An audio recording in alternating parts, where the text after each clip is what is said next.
kati ya budget ya 4 milliards ya Kabila papier monsieur ezaki 200 francs bana budget 4 mais to kobi na budget na bino ya 14 milliards papier monsieur comme 500 francs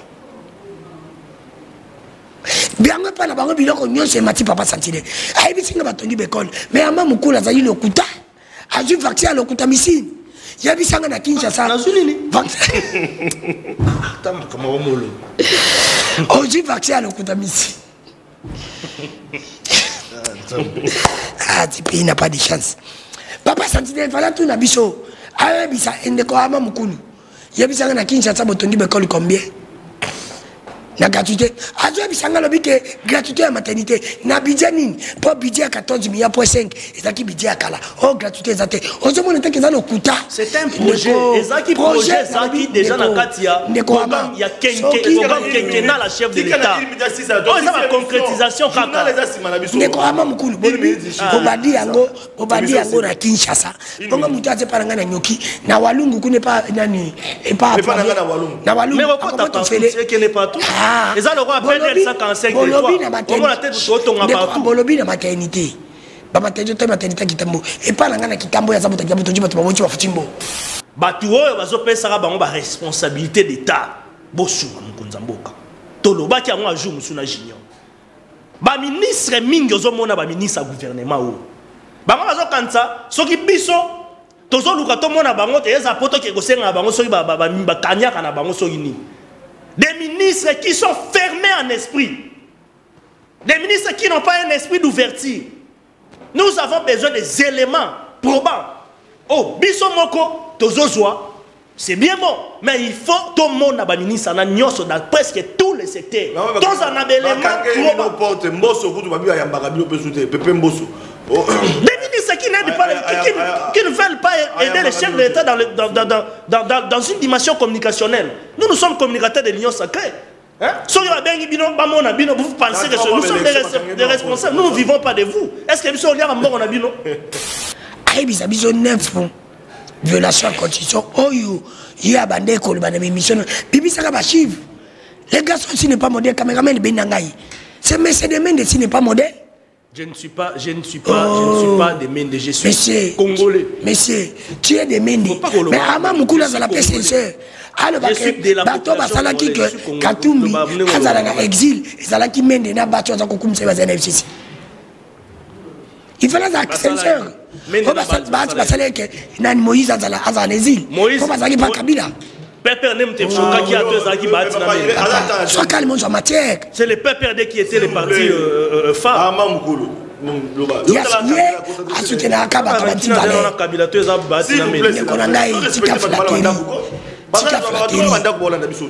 C'est pour te dire qu'il faut aussi qu'à flatterie. Peuple à ça qu'on a d'habitude. Ama Moukoula il nous parle de bilan.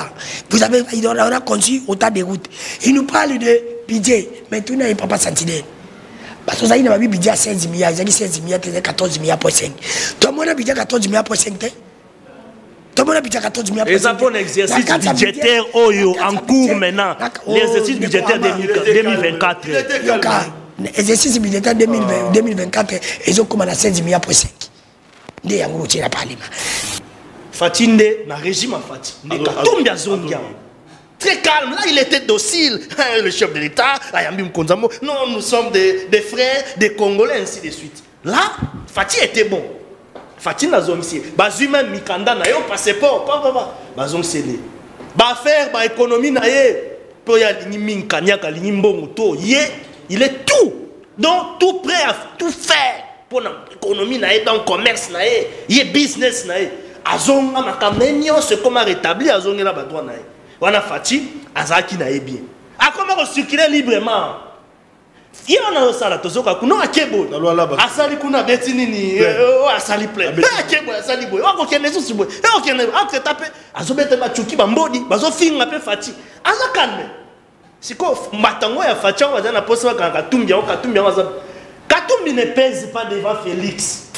Aujourd'hui, comme sécurité, le Koana et rappelé Ngaï, nous avons passé un message moko, nous avons s'adressé à 4 personnalités. 4 personnalités dans Bandaliboso, dans général Blaise Kilimbalimba, ou Azali Kokamba Ville à Kinshasa. Mon général, nous avons informé que soko kei na lemba imbu kuna insécurité za makasi bakuluna d'après certaines informations bakuluna basala état major na bango bakuko sala mutu mabe mutu akokanga bango qualité ba mapinga otinda kuna ba policier baza kuna mon général Blaise fungola misu parce que misusu bako samusa malam te ce sont des informations oyo ya population papa sentinelle akokitana ba image okolanda pe ba image bande ko bazana ngo kuna ba kotindela papa sentinelle bande ko na biso ya Salvador oyo bazali ko encadrer bana bilenge o bazali ko sala sport à football bande ko na ngai bazali na insécurité pe bande ko belé bazali na insécurité kuluna kuna akoma mokonzi kuluna koma mokonzi na lemba imbu babibuna kende ezali somo côté mosusu aselemba au mon général balobi ke bakuluna oyebi ke oza kiria bakuluna bako coopérer mutu akosala bango eloko aza te bako botola bamama bato basaki bakati bato bapota population côté la police azobanga même kokangai et puis babi ba policier musu bakosala malamu te parce que bango bo bakoma collaborer mon général eloko wana tokukaka ngona kanyama toka ba décision à un moment donné eloko wana bandi kozonga lisusu na kasonga bundi yo pokuti yango bunda aussi c'est yango mon général Kilmalimba tala bande ko na biso kuna surtout na ko rappeler que bande ko Salvador o bako sunga pe bana insécurité kuna mo pe basamusa bango malamu yete pona ko conformer bana o bako école football na mboka na biso mbote na baimboka mbote na bakongomani nyoso bande ko yanga oyo balingaka masolo ya Congo balingaka ete Congo kende liboso Congo elonga etumba o ya changement contre banti valeur o basepela na papa sentinelle la pesi mbote na bandeko nyoso oyo bakolanda biso libana ya mboka pourquoi na bandaka na bandeko diaspora po ete bazalaka ebele oyo bapesa confiance na émission na bango ya population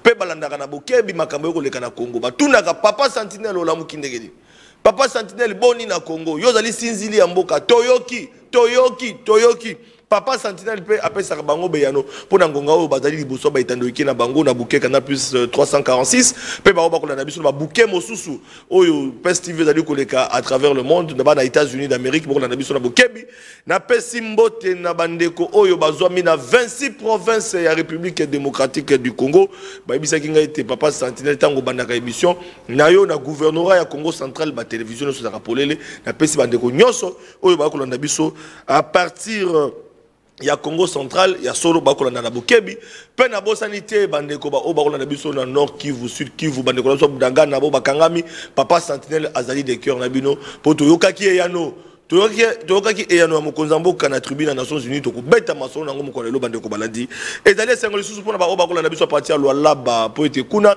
ezali ya koyinda na pesi mbote na bakongomani oyo pe bamesana kolanda biso na fin fond ya Walungu na territoire ya Walungu sika papa sentinelle azalaka na pesi mbote pe na bandeko nyoso na bokebi ba o bazali kolanda biso bandeko na ngai na mokolo ya jeudi mokolo ya na tongo esengeli boye ba ete tokokoba na yango na mikoloko ya mwana mboka Moïse Katumbi azwami na territoire ya Dilolo na cadre ya ko redynamiser base na oyo ya ensemble akotambola na ba province ebele Moïse Katumbi na ngonga oyo na tongo ya lelo bande ko balandi le temps que ba image ekoma Moïse Katumbi a électrifié ndenge to lobaka toujours plutôt Moïse Katumbi a ningisi province ya Lualaba kuna na territoire ya Dilolo bozali komona plein bande ko balandi bande ko bazali kuna bako tindaka déjà ba bilili boko mona plein oyo zali na territoire ya Dilolo Moïse Katumbi yewana na base na e bazali ko solola na cadre ya ko redynamiser parti politique topé ensemble oyo yaye abundelaka pona mboka voilà bande ko balandi na basango mususu procès Chéribin Okende batu ni papa sentinelle procès Chéribin Okende depuis banquette bandi tokoye baté dossier zali na justice bande ko balandi bolanda ki libota pe bavocat libota na correspondance oyo na ko laksabino na mikoko ya bande ko balandi pe na ko yamba bavocat ya libota ya Kondo Chéribin Okende jour pour jour déjà 2 mois et qui moi na mboka Chéribin Okende et bembenae ezalika kana morgue Donc jusqu'à présent, l'enquête est continuer. Kasi libota ba komitu na eko umela pona nini. Pona nini ezali ko umela po ete bango esengeli molongani alela mobali na ye bana balela tata na bango pe lingomba politique na bango balela oyo azalaki camarade ya parti pe ba kongomani nyonso ba député tolo ba sénateur parce que sengeli ba itazaki na parlement pona ko ba ete ba congolais oyo balingaka mwana mboka Chéribin Okende bango ba ko kanisa pe sengela ki balela na yango babi papa sentinelle mekana nokoyeba mekana nokotuna ba ba kolanda pe ba kambimboka to pe ba ko kamba ba justice mboka na biso baleka na kopesa biso information kasi na lobi na bilote bande ko banadi toko yamba avocat ya lingomba awa soki na mikolo ezali koya po tobeta masolo nango na pesi pe susu moko ya bavocat Laura Onyemba mbote sika zomi po ete na mikolo koya bakozala moko oyo bakozala na plateau po tolobela likambo wana kasi bien que dossier de justice esengeli moi ba réserve ezala na o etali banquette mais bakopesa moi message ya bango parce que libota bazali na posa ya koyiba mai mazali kolekana autour ya Chéribin Okende oyo population bakozela.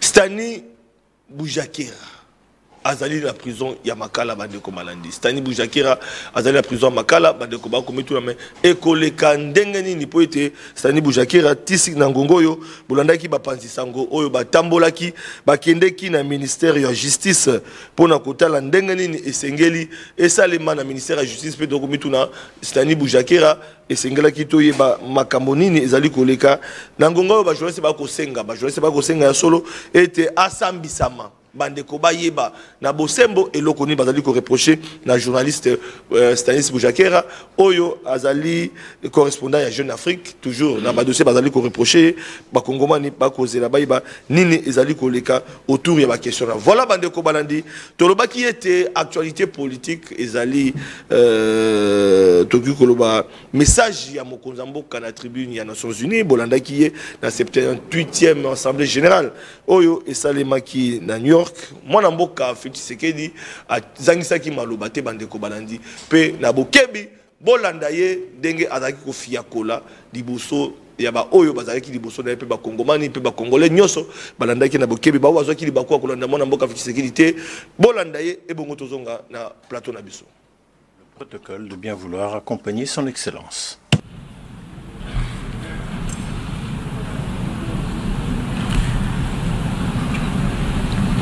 On behalf of the General Assembly, au nom de l'Assemblée générale, j'ai l'honneur de souhaiter la bienvenue à son Excellence Félix Antoine Tshisekedi Tshilombo, président de la République démocratique du Congo, et je l'invite à s'adresser à l'Assemblée. Excellence, à vous. Président de l'Assemblée générale des Nations unies,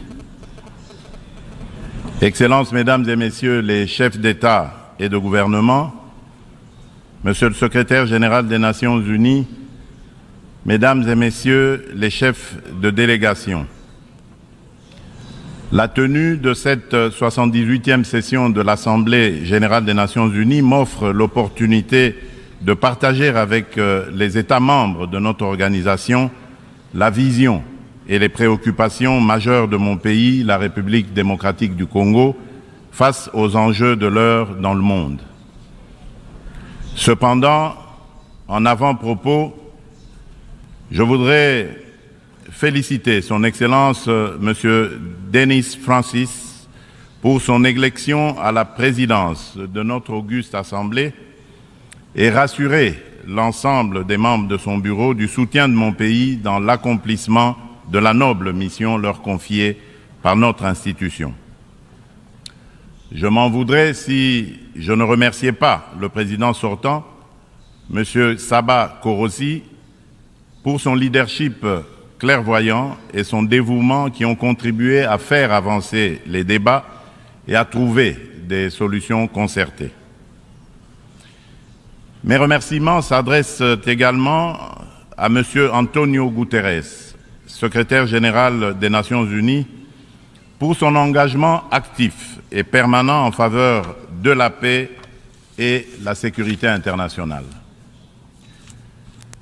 Monsieur le Président, pendant que se tient ici à New York cette session, le peuple marocain n'a pas encore fini de pleurer ses victimes ni guéri ses plaies par suite des puissants tremblements de terre survenus dans la nuit de vendredi 8 au samedi 9 septembre en cours, causant la mort de plus de 3000 Marocains, en blessant au moins 5000 et détruisant plusieurs villes et localités du royaume.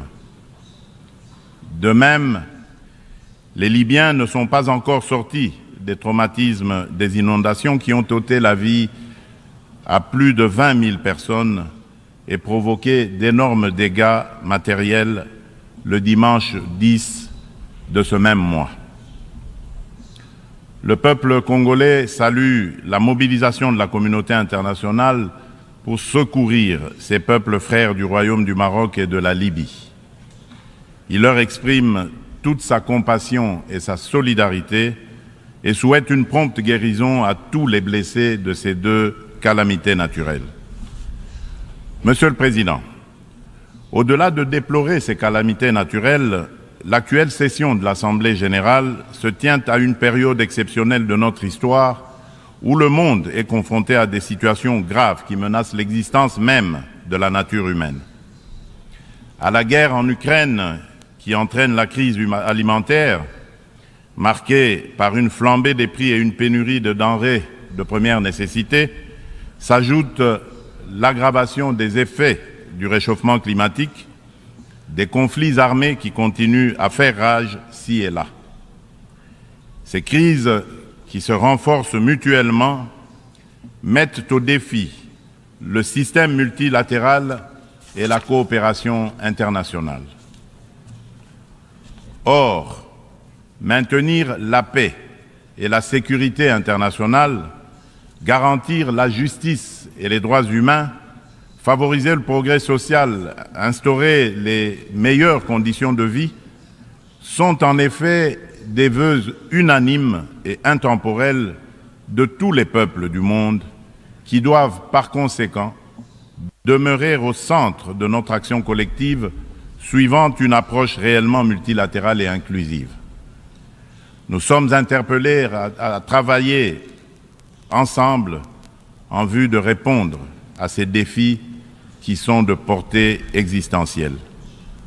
C'est pour cette raison fondamentale que je salue la pertinence du thème central annuel de cette session, intitulé « Rétablir la confiance et raviver la solidarité mondiale, accélérer l'action menée pour réaliser le programme 2030 et les objectifs de développement durable en faveur de la paix, de la prospérité, du progrès et de la durabilité pour tous. » Cette thématique place les valeurs de solidarité et de confiance au cœur des facteurs de la relance et l'accélération des solutions aux défis mondiaux étroitement imbriqués afin que faire progresser la paix, la sécurité et le développement durable. Ces deux valeurs prennent tout leur sens dans le contexte de crise que nous vivons aujourd'hui. À ce sujet, il est essentiel de rappeler qu'à mi-chemin vers l'atteinte des ODD en 2023, sous l'effet conjugué des catastrophes climatiques, des conflits récurrents, de la récession économique et des effets persistants de la pandémie de Covid-19, les inégalités et la pauvreté se sont aggravées. La faim et la malnutrition sont en augmentation. Les besoins humanitaires et les déplacements de population atteignent des niveaux records. Et les catastrophes climatiques et environnementales plongent le monde dans un risque systémique et existentiel des plus graves. Pour venir à bout de ces fléaux qui sont des menaces réelles à la paix et à la sécurité internationale, ainsi qu'un obstacle majeur à la prospérité et au progrès des nations, il est évident que la mutualisation des énergies et une approche multilatérale dans la confiance réciproque et la solidarité sont des atouts majeurs et indispensables. Monsieur le Président, le maintien de la paix et de la sécurité internationale constitue le fondement est l'objectif primordial de la création de l'Organisation des Nations Unies. Ceci requiert plus de détermination et d'engagement. Voilà, merci. La réalisation, Bolandi, moi, extrait. Il y a un passage à Mokonzamboka dans la 78e Assemblée Générale des Nations Unies. Bolandi, message naye. Bandeko Balandi, Mokonzamboka, Tchaki Maïna, mon côté. Alors, Beli Likambitali Maponami, peut rassurer l'opinion internationale que Maponami et que Salema, en décembre 2023, dans Mboka Nabiso. Peut à bêti 7 na obako quand ça a été dialogue et que zalana ba M23 na ba force négative abi jamais dialogue ko salema na bango et c'est boy ba été FRDC ma pinga na biso bazali pe déterminé pour na kobunda et puis condamnation à Rwanda bolanda qui peut États-Unis d'Amérique ba les cas peut na condamner Rwanda na Italie soutien na bango na ba force négative pe côté les mela o ezali ko salema na est ya République démocratique du Congo tozoko ba na ba débat na biso. Alors sur ce plateau tu as mis deux invités bandeko balandi. Tu as mis mon amboka Armand Mukulu oyo azali personnalité politique nangamba ya Union Sacrée azali ko défendre vision ya Mokonzamboka to lobaki Armand Mukulu et singili aya poto solo là mais à kozangisa te ko brosser oyo na lobaki pe ne bande l'émission na biso ba deux invités bango somi balé na on a présenté comme actualité notamment oyo bato bazali ko revendiquer na niveau ya opinion procès Chéribert Okende Isaac Oumela na lobaki likambo arrestation ya Stanis Boujakera na lobaki likambo ya Salomon Escadela na ko rappeler na bato voilà Salomon Escadela bandeko balandi après audience na ye na prison garnison ya Ndolo bolandaki ya Ndolo état de santé na ye permettait qu'il était bandeko balandi na réalisation ba kosunga biso bo mona na moi image ndenge mwana mboka Salomon azali ko résister pour na ko samba parce que ba médecin na ye ba pesa qui éviter pour être atelema akine mais kasi aloba qui était comme audience wana izali audience o sengela répondre mwana mboka Salomon Skadela asala qui est fort pour na kozala liboso ba zuzi très malade très faible bandeko baladi boyolanda qui message na to kozongela ngo soute amerika ko lobela na o izali koleka et pour na a qualifier qui procès wana izali procès à Sony selon mwana mboka Salomon Skadela o azali liboso ba zuzi pour être alobi azoko mona dossier vide jusque là o bazali ko reprocher likamba arme longo likamba arme comme makambo susu mais mwana mboka Salomon Skadela bozali ko mona état de santé na ezali ko permettre été pe aloba qui était na o ezali ko leka liwa ekoki ko memaye donc liwa ekoki ko memaye pour être santé na ezali malamu te na ezali ko salima donc mwana mboka azali ki liboso bazuzi bolanda ba image yango esala ki pe la une ya ba toile ya ba réseaux sociaux bolanda ki bino moko Salomon Skadela oyo aleka ki na ko pesa message donc to ko lobela ngo pe bande ko ba ko sangisa pete ko lobela kambona na ngambo mosusu Moïse tout na hotel koloba azali na tourner na alors tokobeta masolo na obi donc tozana Armand Mukulu oyo azali personnalité politique ngambo Union Sacrée na loboko na ngai ya moi si tozali na mona mboka Danuke Fula oyo azali journaliste engagé journaliste d'investigation et longo na tokobeta masolo pour être ensemble to brosser actualité ya débat ezali message ya Mokonzamboka na tribune ya Nations Unies Armand Mukulu malobe pa na yo. Merci beaucoup Mboka Flavien. Napesi d'abord ba congolais nyonso azolanda biso na ngonga o baza liboso ba etandoike na bango en train de nous suivre des milliers de congolais partout dans le monde et puis na ba province nyonso ya RDC mais particulièrement na mokonzi ya ekolo son excellence Félix Tshisekedi na délégation mobimba oyo bakendaki pona kozwa pas na ba assise ya semaine onusienne ndenge ba bengaka yango pour la 78e session Assemblée Générale des Nations Unies, où il s'angisaka chef d'État ya Mikili Ebele au baza na kati ya Nations Unies, na organe na Conseil de sécurité des Nations Unies, pour ba meka ko pesa mai oyo mboka na mboka ezali na comme préoccupation dans ce monde-là il y a collectivité pour na koluka ba résolution. Parce qu'il faudrait rappeler ici que le Conseil de sécurité des Nations Unies est statué sur des résolutions. Ce qui peut être proposition ezali ou bien ce qui va sanctionner koya mais il faut résolution ezomanan. Alors na pesi Mokonzamboka mbote mais avant na kota neloko wana na monaki déjà batu bandaki ko meka un peu ko komelanga trop et quand j'entrais ici les gens me posaient même cette question là. Je me suis dit je devrais quand même préciser les choses. J'avais vu tweet Moko et les kaki, hein, tweet Moko et les kaki, les gens ont commencé à récupérer ça, à tuer à bout portant sur le président Bahati dans tous les sens.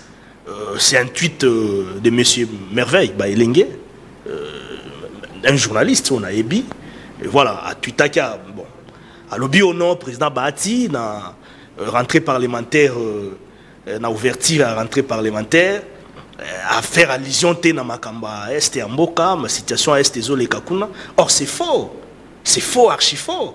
Ça veut dire l'ami peut-être a été manipulé quelque part, ou soit dans l'adversaire politique qui a président Bahati, ou bien il y a président Bahati. Alors qu'il a juste peut-être à terni, imaginez, parce qu'il a mon tweet tango, va récupérer, qui va tirer sur tous les fronts au président Bahati. Or, je comprends que l'ami a utilisé acharnement, peut-être manipuler pour Aluka Boma image. Les journalistes donnent les infos, ceux qui ont vous donnez votre version. Non, mais c'est ce que je suis en train maintenant de préciser. Oui, c'est ça, les Camerounais reprochent pas journalistes. Tellement dans la période où il y a la pré-campagne électorale, et ça n'a bateau peut-être utiliser alors contre les Monique Mamsou n'a point mot connaître na partie est. Fais ça information. Dans Bahati Aza premier philanthrope, dans ma casse na partie est. Sur le Kivu Nord qui est bien. Popularité n'est pas sûre de montrer. Alors peut-être utiliser fais ça vraie information. Alors il fallait ndekosiko peut-être à Luka, à Landa Malamo, hein? Discours ya président Bahati, peut-être dans un qui distrait ou bien bateau ba utiliser qui est Mamoussou, balanda qui est Malamo. Alors tango zomona président Bahati Rabandi, comme ça la discours. Il faudrait rappeler ici que Bahati Luko est le président du Sénat. Azana quatre institutions, la chef de corps institution Sénat. C'est-à-dire Aza peuple lambda té, ou akolo ba c'est un homme d'État, c'est ça la différence entre les politiciens et les hommes d'État. Tango alobi boena paragraphe honorable sénateur et chers collègues, distingués invités, mesdames et messieurs. Après 3 mois de vacances parlementaires, patati patata, Tango alobi comme nous le savons, la mort a encore frappé notre parlement. Attendement combo parlementaire au bakufaki alobi. Ensuite, nous n'oublions pas ceux de nos compatriotes arrachés à la vie, pour une raison ou une autre, à travers le territoire national. Ça veut dire quoi? Ça veut dire, il fait allusion à tout ce qui s'est passé. Non, quand on dit, nous n'oublions pas ceux de nos compatriotes arrachés à la vie, pour une raison ou une autre, à travers le territoire national. C'est un Français, peut-être pas ça, professeur d'université français. Non, peut-être que les gens voulaient qu'il ait cité nommément. Non, c'est un homme d'État. Non, et puis, le dossier à Carnage, Joanne la justice. C'est un homme d'État, il ne peut pas parler comme le peuple landa contre la polémique. Non, c'est pas ça.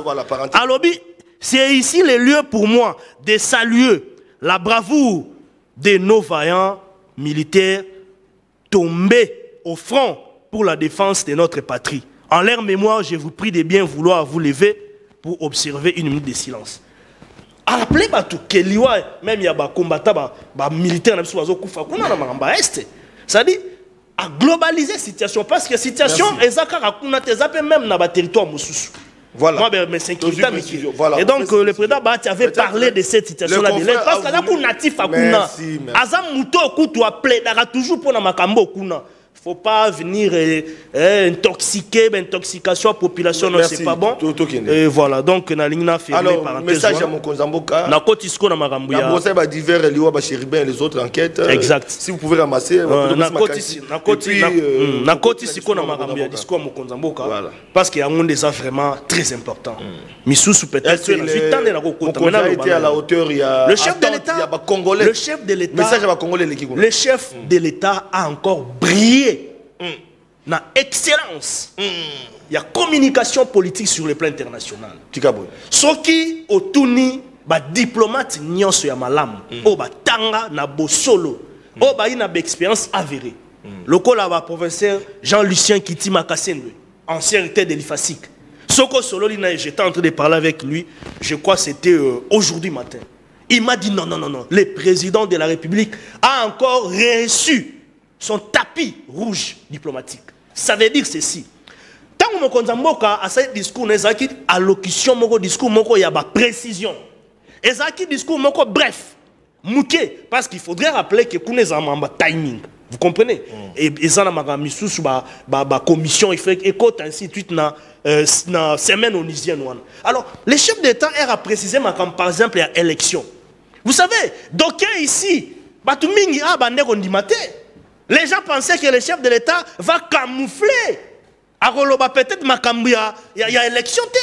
Le président de la République a précisé.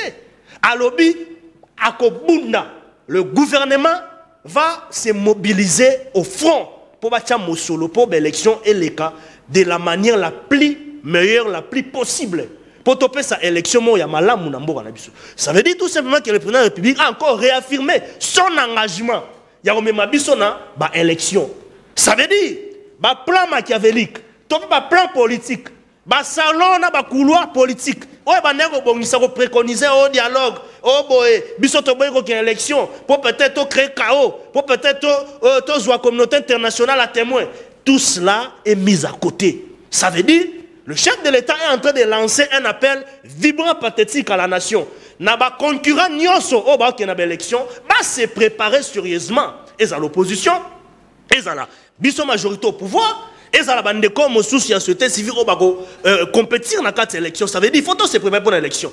Le chef de l'État a rassuré au monde entier, notamment à la communauté nationale, par rapport à la situation intérieure à Mboganabiso, que Tozo s'est préparé suffisamment, et puis nous allons aller au front. C'est-à-dire, Tozo s'est préparé avec des stratégies militaires. Il y a l'écolo, il y a dimension efficace. Ça veut dire, face à la situation de l'Est, le chef d'État encore rassurer la population congolaise qui est Toko Bunda Makasi pour Makambo Zoleganaes Mboganabiso Tosiliseango. Donc ça veut dire que le chef d'État a dit que le mandat nae et un mandat moko a consacré ti nali fobo pour si ça makambo zolegana sambo na biso.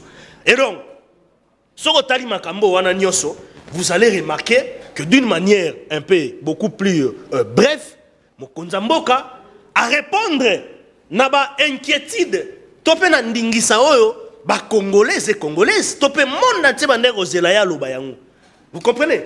Et donc, ce que même par exemple, il y a un projet de développement à horizon 2023, il y a un financement du pays, il y a une préparation, il y a un projet miné, il y a une promotion de santé, il faut gérer la pandémie, tout cela a été débattu. Donc, c'est presque le secteur Nyonso. Il y a une priorité aux populations congolaises en négocier. Mais mingi ça, Makambia, élection en Mboganabiso. Et ça, Makambia, sécurité à Mboganabiso, surtout partie Est à Mboganabiso, ça veut dire tout simplement que nous sommes en train de nous préparer. Voilà. Donc, Mboganabiso va répéter, surtout nos amis de l'opposition, il faut se préparer. Tant que nous avons oh boy, oh mutumoko, encourager Obima, wana maloba chole, encourager Obima. On a mis tout une question à Bima. Monseigneur Chole encourageant, on sait que vous avez mon Chole. Merci beaucoup. Il y a mon encourageant.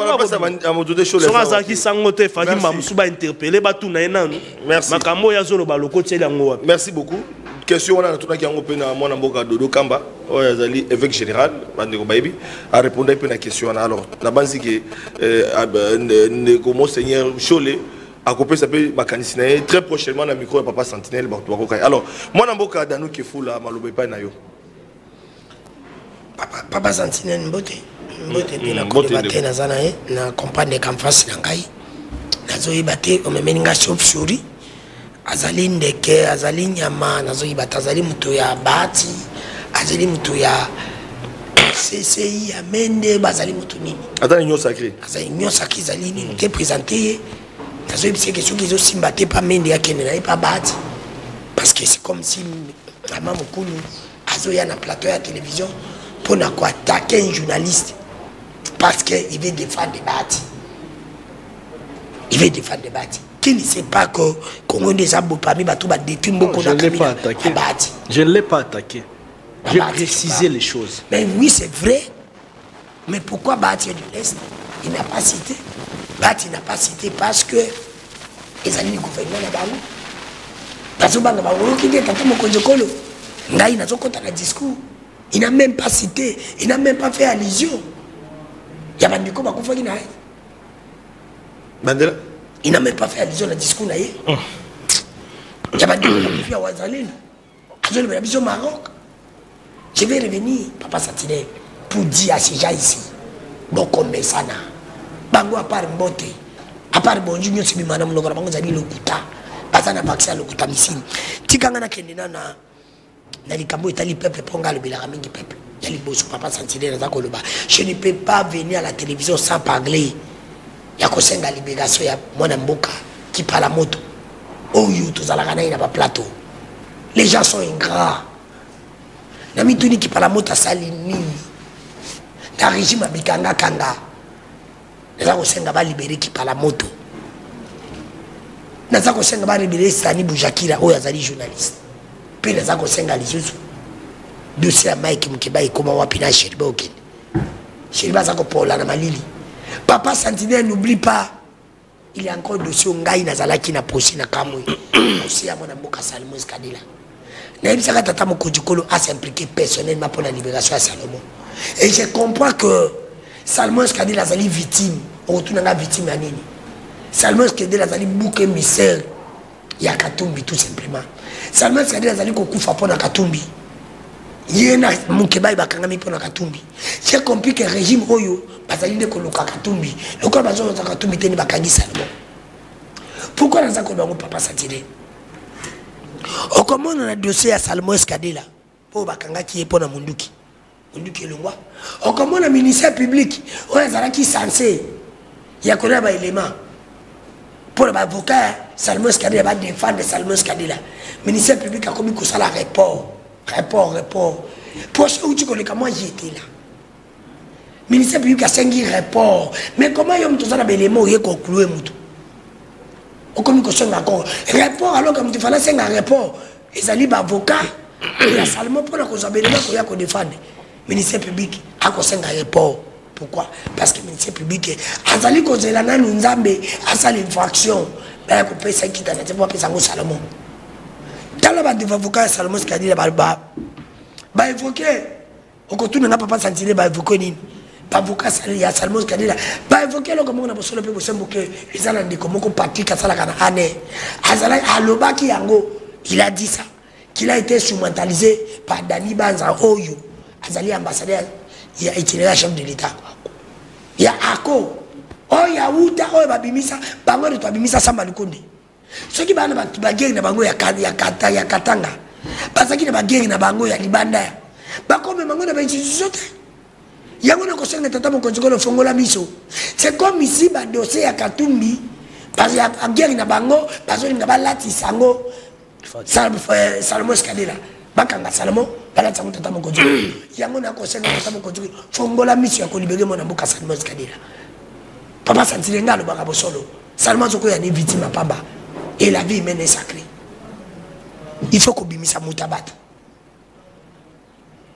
tala les choses papa Sentinelle pour mon ango tala bazako samba bazako conditionner mon mboka Salomon ba avocat na ye ba révéler sur le mot babino rapport ni neza nango Salomon Mtubakangi na bo pekisa Moïse Katumba bima batangi na date oyo ane repesaki ya kobaki Katumba bima te rapport ni neza nango mutasali kambabi Salomon et pas ko pekisa Katumbi il dit que tata Mokonjikolo fongola miso makambo ya nini ya comment tu appelles ça encore ya province ya nini province la bango kuna Katanga baya na ngona mboka te Salomon zali victime na Mukeba il passe que bazali batakatumbi ngana ko senga ou bien bozali ko visager si tata Mokonjikolo za so impliqué te ba ko bande yo ndio zali kotinda pour l'élection à Katumbi comment on a créé Salomon bazali bia ba pio moko makasi pour Katumbi ne boka pour la confaliser Katumbi ngana sengi na yo okota na likambo wana na yo ki mona mboka ama mukulu adobi makametali ama mukulu faut te dire que les journalistes a dit vrai Bati n'avait pas cité makambo o Italie bandiko na biso wazalendo il n'avait pas cité ça alors que Salomon a fief na il faut qu'on dise ama mukulu pas flatterie na so ba sele ko msaya kana TVT kana ko sala kijalilo peko ye bakandiko langa ama mukulu ezalaka na âge ya kozala flatteur ndeko na ngai papa Sentinelle na yoki discours ya tata Mokonjikolo na mituni le komona bi tata Mokonjikolo atike kosala discours na ye ya dernier discours na ye en tant que président ya République démocratique du Congo na Nations Unies nalobi habité parce que ozonga lisusu après 2050 mais na kosala dernier discours na ye en tant que président. Mais ça ne pas si Papa Sentinelle. Tata Mokonjiko la zakol bela ba marocain, mais Tata Mokonjiko la bossa ni kolobela biso mo ba congolais. La charité de nous commence par soi-même. Et ça m'a dit que la biso wanzalé ni ba ucho kufa. Tata Mokonjiko la tangi bangote, bati patanga yi bangote. Et ça on dirait loko na bango régime. Pour le moment ça comme on que c'est ba lui ba ndikola ba kufaki ke ba soda ba mangi bango le régime na bino moko. On se comprend là. Alors il y a une sécurité. Est-ce qu'il y a une insécurité? Dans le but, il y a une insécurité. Insécurité, pourquoi Papa Sentinelle? C'est parce qu'il y a une insécurité. Papa Sentinelle, il y a Rwandais. Papa Sentinelle, il y a un solo. Mais les Cabo est taliban, il y a un Wazalendo. Papa Bomi, il y a un banane. Alors qu'il fallait évoquer un mot. Il y a un Koloba. Talandé, il y a un Congolais, il y a un Kokufa. Parce que nous sommes rendus compte que c'est comme si tu vas infiltrer comme pas Nabiso parce que tu as une insécurité. Tout comme on a parce qu'on a plus confiance en nous-mêmes. C'est parce qu'il y a une insécurité. Pendant les bazali qui ont une insécurité, ils allaient Rwanda, ils allaient bien au Rwanda. C'est ça discute totalement quand tu fais là-bas. Vous soutenez le Rwanda, Rwanda comme que soutenez si tu vas tu n'as pas mon, il y a un bisou comme on a bisou. Quand les présidents ne peuvent pas n'engager pas tu kufa parce que parce que ça va infiltrer alors que ça va congolais. Nous avons conseillé à Bino, Botika pour soutenir Rwanda. Pour Rwanda soutenir M23, Rwanda contre la Boukanangate. Voilà maintenant discuter totalement à isoler les Congolais.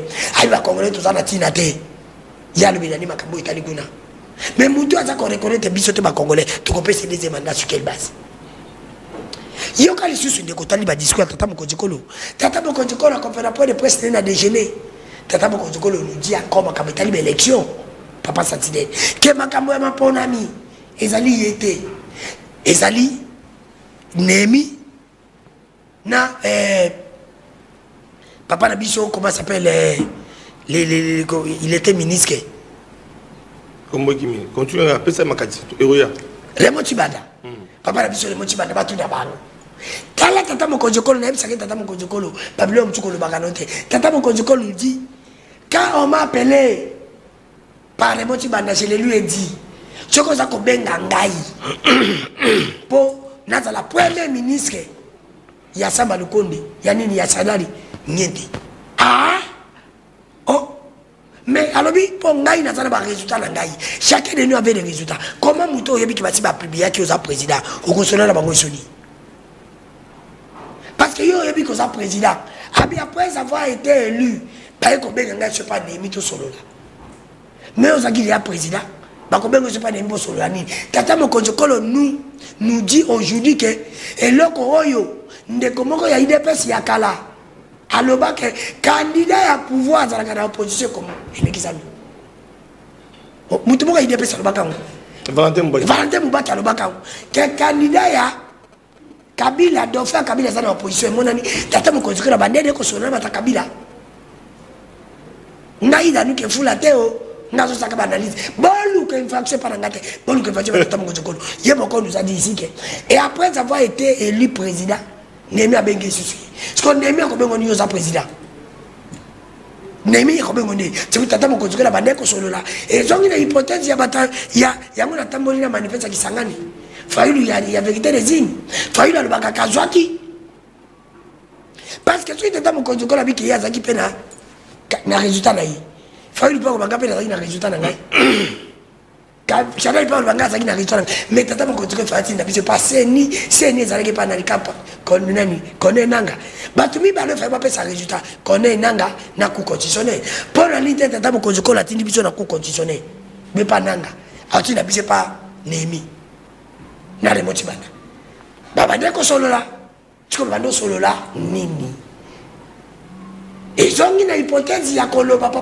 papa Sentinelle moi j'ai réfléchi ya koloba ya Valentin Mubaki réfléchi à autre candidat ya opposition ya Kabila de fois Kabila za na opposition et ba oyo opposant mboka na biso bazaka na ba sérieux ke bazoko sa biso peuple parce que na boso le peuple sembo tatele ko ngana sepe Tata Mokonjikolo ka moko Tata Mokonjikolo za chrétien azo kanjaka lobi na yeka aboy ne lokazo ko manse président ko mana masumu alo ba biso vérité le non anu ke fula que posto ngana za ka boduta kanango potala bakati nango ye moko mtalobi eza biso te po nga nazomona papa Sentinelle likambo ne fallait pas le bango et c'est les gars alors kala discours na ye na tribune des Nations Unies na nenga vanda na ba Congomani na sepela ki fallait na sepeli fallait ba to ko retenir abongisa solution ya ba métier ba fonctionner mais pas fonctionner ba na pas Sentinelle tala liloko za la fonctionner na Congo ezali problème abongisa salaire ba soda ya ba policier il y a un métier, un professeur, un fonctionnaire, non à l'État,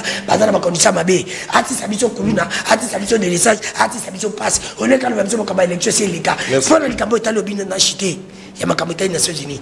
Dans la monnaie qui est comme raté d'habitude, papa Sentinelle. Oh, il y a le bawana, c'est le bango kala. Tout sur yoka, tout les mi matin d'habitude comme boucher. Dans la ligne qui est la solution.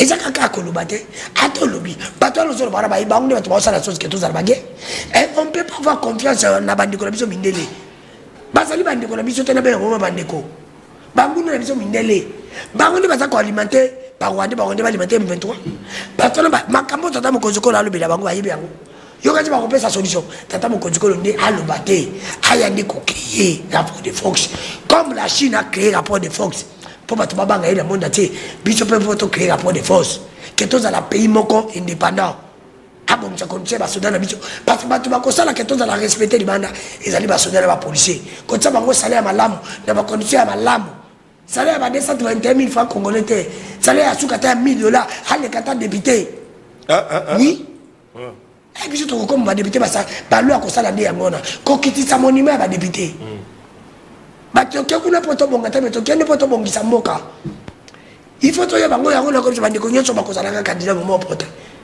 to zala na discours on ngala sana ngolelo merci toke ite poto bonga metoke poto bongisa mboka parce que c'est inadmissible il faut que le bango passe bango pas de mbota ko bandi pas kumisa bati merci beaucoup voilà todo zonga suko na dernier tour de table parce que c'est tout solo alors olobi likambo ya sécurité tu sais qu'il n'est même pas candidat à la nyonso ça olobi likambo insécurité eloko wana et rappeler ngai na passer message moko na s'adresser na 4 personnalités na banda liboso na général Blaise Kilimbalimba ozali ko kamba ville à Kinshasa mon général naza ko informer yo que soko kei na Lemba Imbu kuna insécurité za makasi bakuluna d'après certaines informations bakuluna basala état major na bango bakuko sala mutu mabe mutu akokanga bango qualité ba mapinga otinda kuna ba policier baza kuna mon général Blaise fungola misu parce que misu suba ko samsa malam te ce sont des informations oyo ya population papa Sentinelle akokitana ba image okolanda pe ba image bande ko baza nango kuna ba kotinda la papa Sentinelle bande ko na biso ya Salvador oyo bazali ko encadrer bana bilenge o baza ko sala sport à football bande ko na ngai bazali na insécurité pe bande ko belé bazali na insécurité kuluna kuna akoma mokonzi na Lemba Imbu babibuna kende ezali somo côté mosusu a Selemba au mon général balobi ke bakuluna poyebi ke oza kiria bakuluna bako coopérer muto ko sala bango loko azate bako boto ba mama batu basaki bakati batu bapota population côté la police azo banga même ko kangai et puis ba police musu bako samsa malamu te parce que bango ba ko collaborer mon général et loko wana to kaka on a kanyama zoka ba décision à un moment donné et loko wana ba di kozonga lisusu na kasonga bundi yo pokuti yango bunda aussi c'est yango mon général Kilimbalimba tala bande ko na biso kuna surtout na ko rappeler que bande ko Salvador o ba ko songa pe bana insécurité kuna mo pe ba samsa bango mara moyete pour na ko former bana o ba ko école football na mboka na biso dossier mosusu ezali bande ko balobi tali déjà Snell Lusinde. Déjà, c'est le signe de balobi était sur facturation, sur endettement, dossier d'aller Benekuna, surtout dans la construction, il y a œuvre au Bandara Kala. Bande ko ba role kanate VP ba kufungola page wana po ba bete DG Lusinde a ko travail madame te po funga bangote insécurité côté makasi ko molili minda iza soutien courir ko kendaka na ba zone mosusu insécurité balobi était même la Kasavubu awa ki somo musika ti awa na Kasavubu ko tasta des martyrs awa ya ki somo donc déjà Snell ils en a dossier ba to ba continuer la papa Sentinelle dans les jours à venir au kozoyango peut-être le monde ko répondre à la population to éviter et c'est que parce que babi ozo sala musala malamuté na Sonas na lobaki likambo wana l'actuel DG à Sonas population ba sinistré ba bandu ko funda o epa na ngai DG à Sonas l'actuel o ya Koti o a remplacer Kofo ba sinistré comme pour se retrouver na droit na bango sengeli ba coopérer na ba commission na bateau botindi pendant que bango ba futaka o esengeli pour na assurance na bango ba kozana na micro papa santé na ba ki on etando mususu pe na zongi na mususu pour na ko alerter DG à Sonas aye ba été bateau ba ko dénoncer ba sinistré oyo ba service na yo fungola biso pas so za informer tenga za ko informer yo vérifier le service na ba commission il faut pas laisser bango pour se retrouver papa santé na zo baté na lobi ba koloba tant na loba na zo ko alerter déjà oyiba DG à Sonas hôtel de ville de Kinshasa Gentini Ngobila encore une fois de plus babandi ko funda bakolo oyo bato babimisa bambongo na bango pona kotonga bâtiment asika oyo kota wana bona kimbuta tonga hôtel de ville asika okota ka bureau oyo mati c'est la lolendo gouverneur la ville de Kinshasa Gentini Ngobila otikala na banyongo futa te balobi po kipaka yango pete olaka bango 4 yango mandé s'il faut futite banyongo bato batongaka bazwa bambongo babisola bato na banki batongaka bato bakompanyaka bato batongaka bakozala na micro papa sentinelle les oyinda bande konanga ibokozwa bango na la salle peut alerte sous à l'endroit il y a Gentini Ngobila bâtiment les akitoko titan bokota kana côté wow mais ezana bato batongaka pe boko na bango futaka ngote Gentini Ngobila mbaka balobi ofuta na pesi je kokombulu mambote na banzika ko bousculer makambo belé parce que donc je koko de pas comme ko bousculer babi que et compétence qui makasi la ville de Kinshasa peut-être avec la ponae makambo kinde liboso ya yo kakabato voilà moi parenthèse ça na ngona alors moi na mboka dans 2 minutes pour clôturer on l'a dit makambo dano a lobby quand même discours à Mokonza Mboka kuna il n'était pas à la hauteur parce qu'à Bossani population et surtout pour la élection ba opc deuxième mandat la population parce que à Bossani population ba wazalendo atangi bango te ba kaba to mususu ba faka yé pour Mokonza Mboka lobby lo monter et puis likamba ba révélation à sali à l'endroit il y a mapona mais utangi koleka. Non, ça donne a fallu raison. Il faudrait d'abord comprendre que les dossiers il y a carnage pour la bien en bon et ça en la justice. Comprenez? Le président de la République était du haut de la tribune, il y a Assemblée Générale, 78e session et Assemblée Générale des Nations Unies. Et ça, c'est avec maturité. Et c'est avec des termes de référence d'une manière générale. Pour taper ça moquer. Mais tant que vous avez sécurité d'une manière générale, vous avez déjà mbano, alerte, vous avez précision que ça veut dire tout simplement il parle de toute la situation d'une manière générale. Mais comme les dossiers là est encore au niveau de la justice militaire, je crois qu'il faudrait peut-être aussi la justice militaire et ça la moussa au lieu de spéculer dans nos spéculer. Dans nos lobby régime ezo lukaye kanga tumbi non. C'est faux. Parce que ce régime est un posé kanga tumbi. C'est là. Attendez, non, tikanga na loba. Oya pesa ba lukem facho ba kanga. Dans nous tana ngai. Tikanga na loba. Oh là là. Naza vivant. Laissez-moi je parle. OK, bon. Papa. Ozo tana ngai na gérer tana ngai. Tika nzambe na ngai.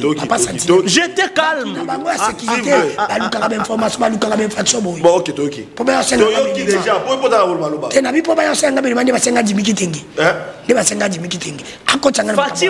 Fati mutu na régime na ye Katumbi bande kotala Congo na biso kuna boeloko a girafe tango Kabila bousculé atindi exil à makasi. Kabila avait raison peut-être. Moi il bagay bien. Tika na loba pardon. Fati nde na régime a Fati. Ne Katumbi azongia. Très calme, là il était docile. Le chef de l'État, Ayambi Mkonzambo. Non, nous sommes des frères, des Congolais ainsi de suite. Là, Fati était bon.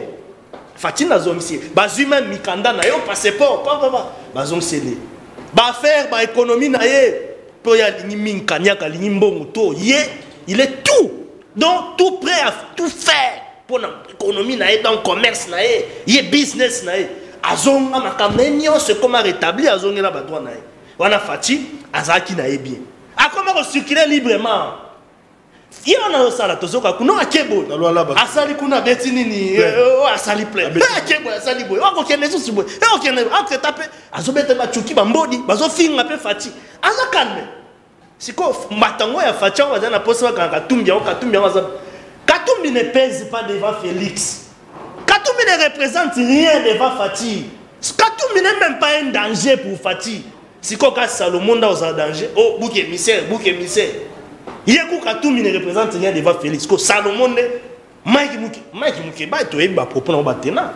Faut un moto ça rappelle bateau. Tu dis pourquoi on s'est retrouvé ici Kazali. Moutoiseau stigmatisé un tribal. Batika, dans sa fille, on a tout sa vidéo. Dans non, on va pas dans sa vidéo. Azo se plaindre de saboter. Batika, on est la coute à Bifati ou Tano Kabela et moi, bala. Maman, vous m'appelez.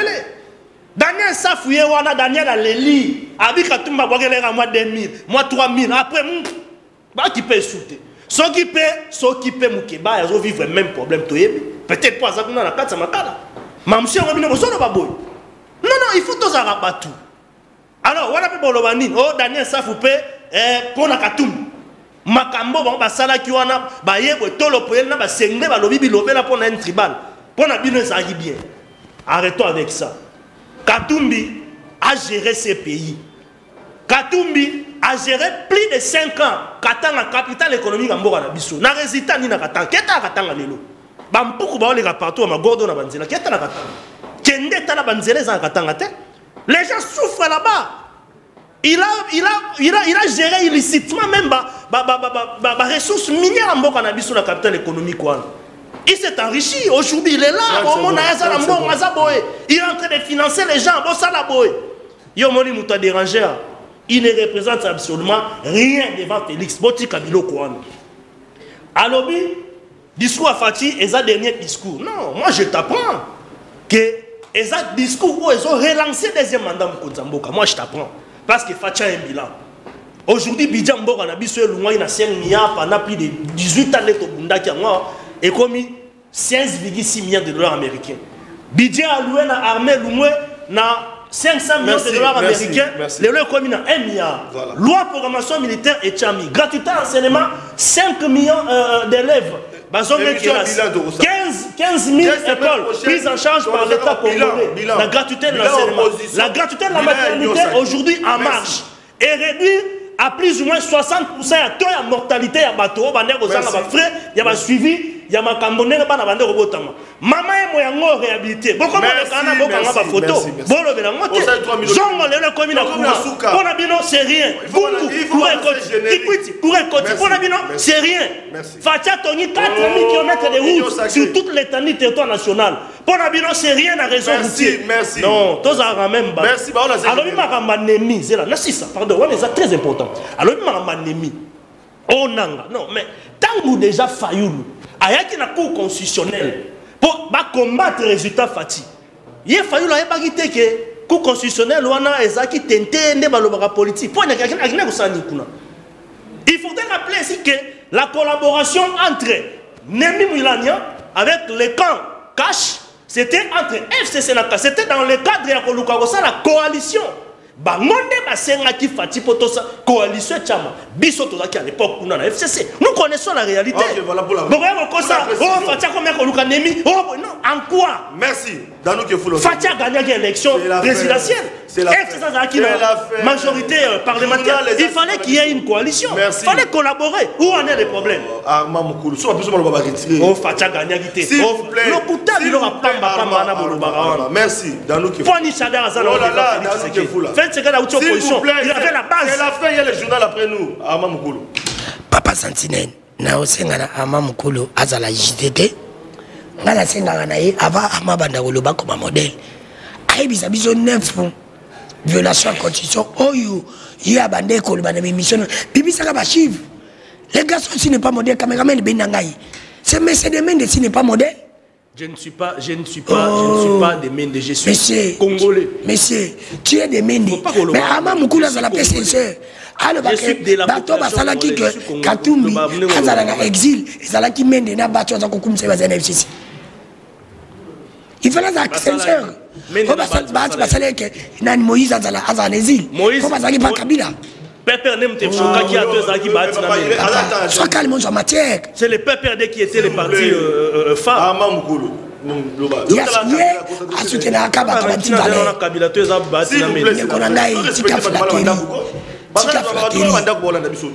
C'est pour te dire qu'il faut aussi qu'à flatterie. Peuple a qu'on l'a biso. Ama Mukula ye, il nous parle de bilan. Vous avez, on a conçu autant de routes. Il nous parle de budget. Maintenant, il ne peut pas sentir. Parce que ça, il a un budget à 16 milliards. Il a dit 16 milliards, 14 milliards pour 5. Tout le monde a un budget à 14 milliards pour 5. Tout le monde a un budget à 14 milliards pour 5. Et ça pour l'exercice budgétaire en cours maintenant. L'exercice budgétaire 2024. L'exercice budgétaire 2024, ils ont commandé à 16 milliards pour 5. Il y a un parlement. Dans le budget à 4 milliards, il y a Kabila, papier, monsieur Zagui, 200 francs. Voilà, budget à 4. Mais ton combien de budget, il y a 14 milliards pour 5. Papier, monsieur, comme 500 francs. Bien, on pas là-bas, on se mati papa santine. Ah, il y a des bécoles. Mais à maman, on a eu le couta. A eu vaccin à l'okuta missile. Il y a des gens qui ont Kinshasa. On dit vaccin à l'okuta missile. Ah, ce pays n'a pas de chance. Papa santine, il fallait tout nabiso. Ah, bisa, il ne croit pas Mukulu. Il y a des gens qui ont Kinshasa, botondi bécole combien? La gratuité. Azo bisanga lobi que gratuité à maternité. Na budget nini? Pour budget à 14 milliards pour 5. Et ça qui budget à kala. Oh gratuité zate. Ozo mon était que ça le coûta. C'est un projet. Et ça qui projet ça qui déjà na katia. Il y a quelqu'un la chef de l'État. Oh ça la concrétisation kaka. Ne ko ama mukulu. Obadi yango na Kinshasa. Bonga mutu aze paranga na nyoki. Na walungu kune pas nani et pas na walungu. Mais okota pas c'est qu'elle n'est pas tout. Et ça le roi PNL 55 de toi. Comment la tête de ton partout. Bolobi na maternité. Ba maternité kitambo. Et pas na ngana kitambo ya zabuta kitambo tojiba tubamochi wa futimbo. Et ça te gratuité ça te le kuta misine. Donc quel est juste ndeko amalobi 145 territoires. Ndeko papa santila uche pa na ngana mai ndombe. Na lobi territoire ya kutu. Kuwe zate na mai. Là j'ai pas d'incompétence de la DG de la SNN, mais c'est Lucinde. Oh biso to ko senga ngai na ko senga. Tata Mokonjiko, il faut faire partie de Lucinde. Parce que là, on a vu le professeur Kinshasa Ama. Et pas nous en moi aussi, je ne soutiens pas Lucinde. Moi, je soutiens Lucinde. Courir, ça t'est partout. Et pas nous en Kitambo. C'est pour te dire que Lucinde, courir, ça t'est province, ils sont partout, c'est misé. Incompétent. Oh, tu as conseillé dans Lucinde. La parlement va faire la sanction. Et parce que ça veut dire que Lucinde a besoin qu'il n'atteste la semaine. Comment tu as besoin qu'on sa résultat? Ah, théorie pratique. C'est quelqu'un qu'on doit faire. C'est pour te dire que aujourd'hui, les sous ne connaissent pas. L'État va aller incontrôlable. Avant qu'on contrôle le secteur à Vodacom, un PSA, on en parle. Ama, on s'en bat 1 giga. Et ça dit 48 était balé en haut. On a bien connexion, ça passe. Merci. C'est pour te dire que, on dit que madame 20 000 francs, abim ça 19 000 francs, bolamba, bako 3 500, abim ça 16 000. Sur quelle base, ma carte à Bizombon? L'État absent. L'État est absent dans le domaine. Merci. Si comme le domaine, l'État est absent. Par contre, mais comment il dit que Faïlou, non, le biboy. Tata Mokonjiko nous demande d'amener des résultats. Dans la tournée, c'est mon copie. Azana résultat, qui va présenter Joana. C'est pour te dire que Nabosolo pe bosembo. Ye mokaza ba. Seigneur publia qui. Cour constitutionnelle confirma qui est ça nini. Mais il fallait qu'il na biso na cour constitutionnelle pour Seigneur pe sa biso. Mais comment on na biso pas Néhémie? Non mais et ça précision parce que les gens commençaient à très mal interpréter ma campagne. Oh toyokanaki, oh bisom to wana, oh boy. Des histoires fausses montées de toutes pièces par les pères d'élèves. C'est faut pas discréditer l'image à Mkontambo. Pendant que tout le monde sait que Félix Tshisekedi c'est le fils de Tchèque Tshisekedi. Et Tshisekedi le plus populaire à Congo. Ouais, on a fait trembler même pouvoir de Zana Makabila. Le baga qui est monté. Il faut aller honnête. Le baga qui est monté par Mende et Bahatika, ils étaient à la FCC. Parce que bango ne va pas salango les lois comme chante na bango obi ba ama mukulu ndiko nanga eloko c'est sonne bu makabatu sonne feu kangayo sonne veut me kangayo boye be la mande sili parce que yo sala kamboka to sala kamende na bati na libumuna parce que mutu to sala mboka yo myo kanga ba nomenga ministre to déjà entreprise papa ça je tuni oyo kanga ba nomenga administrateur to déjà entreprise s'il vous plaît ndeko ama mukulu on a biso peuple to pesa bino deuxième mandat il faut de l'essence, je vais vous dire bokosilisa akende esili te Feder elongwe te kuluna esili te pasi esili te bempeyima moyibi détournement lelo bafonctionne bandoka nyonso ake papa santile bacommunicateur nyonso ake bango nyonso bala banyongo na nga bafutaka te papi bafuta bango te baza impayé siko bango bato basalaka komi bakoza impayé nde baza wana souffrance ezali mpona bango pe lisusu tata mokonzikolo ayebisaki biso alobi papa santile yeshit paisi ozobosana yango te ozobosana yango tata mokonzi oyo na biso bisabi ye akolongwa président soki akomisi biso na mandat na budget ya ni 84 milliards na makenkena na ye est-ce que komi c'est possible voilà bandeko balandi comme na suka na pesa bango 30 secondes pour conclure pasteur Kuzulu nazo rappeler pasteur Kuzulu dans le baki après remise à trophée na papa Sentinelle bandeko ebele na lukunga ba se mobiliser qui papa Sentinelle déjà ba descendre za ko banda na caméra pasteur Kuzulu wana bandeko na so kaluka dimanche oyo papa Sentinelle za nabino na église ndenge bobengisaki to kosolola ndenge sika to solola wana ezali message oyo na pesi na bana lukunga surtout bana ya kitambo ba oyo bazo kanisa ete musala papa Santiago sala ki journaliste ezo kene malamu pe soutien na bango total na musala tozali kosala alors mona mboka ama mukulu tokomi na suka tokomi vraiment na suka bobi ki fallait na kata journaliste a prébiso mais na ngokata ngo bomote so na peso 30 secondes za pour placer message na yo na balandi des bâtisseurs et puis la pesi dans notre clôturer tout débordé 30 secondes. Merci beaucoup pour nos mots en conclusion. Je voudrais simplement rassurer la population congolaise que le président Tshisekedi travaille pour l'intérêt général de la RDC. Peuple congolais, il faut s'y rassurer. Totika ma distraction. Total ande au Mokonzambo Bazosala. Le président de la République ne peut pas être jugé parti. Il y a un zoloba. Batuo bazope sara bango ba responsabilité d'État. Bosu Mokonzamboka. Toloba ki a jour musuna junior. Ba ministre mingi ozomona ba ministre gouvernement o. Ba bazo kanza soki biso tozo luka to mona bango te eza poto ke gosenga bango soki ba kanyaka na bango soki ni. Des ministres qui sont fermés en esprit. Des ministres qui n'ont pas un esprit d'ouverture. Nous avons besoin des éléments probants. Oh, biso moko tozozoa. C'est bien bon, mais il faut tout le monde a ministre dans presque tous les secteurs. Tous en a des éléments probants. Des ministres qui n'aident pas, qui ne veulent pas aider les chefs de l'État dans une dimension communicationnelle. Nous sommes communicateurs de l'Union sacrée. Vous pensez que nous sommes des responsables. Nous ne vivons pas de vous. Est-ce que nous sommes est-ce que nous, tels que nous sommes là, communicateurs de l'Union sacrée, nous faisons ça parce que nous avons la conviction dans ma campagne. Alors, ainsi de suite. Merci beaucoup. C'est déplorable. Voilà, mais quand c'est bon, il y a le seul mouton à soutenir ma communicateur à l'Union sacrée, c'est Bati. Il est fait lui-même. Il faut communiquer pour le contact. Il faut communiquer pour le contact. Ah voilà, dans nous qui fou là, nous la Pépé Mbosso, facture ba journaliste do futa matin biso. To mona otanga sikola ba facture sur la TV, Pépé Mbosso do futa ba facture ba journaliste. Papa Santine biso to na besoin ba yamba bango te peuple. Biso to na besoin misala ngo pe biso ndi to monango. Ya besoin ba communiquer te. Ce malamu isalemi et ça me pour la batunyos. Ce courir ça malamu ils pour la batunyos. Ce biloko kitita le kitara pour la batunyos. Nous ne voulons pas que ba les kabala ba no bela nini biso to monate parce que to za na passe ezali de l'essai ezali, Kouloun ezali, salité ezali, BMPM ezali, détournement ezali, Kimouib ezali, Nyon sur la régime de la banque ezali. Écoutez, on va écouter qui va matisi. Matisi, c'est à mon côté. Tu comprends que les gars, TV pour communiquer ni. Bako le bapo ba le bani. Makamunyo si yanga na kosenga na bana bakonzi. Bandeko oyo, basali makadamu oyo, ezali na Benin, na Kadiason Galima na commune Kitambo.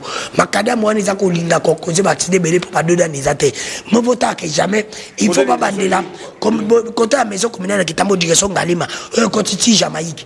Makadamu na venu kwa mtu, il faut pas ça lango ba doda, ezali ko causer ba dégâts ibelé parce que ba doda nizate.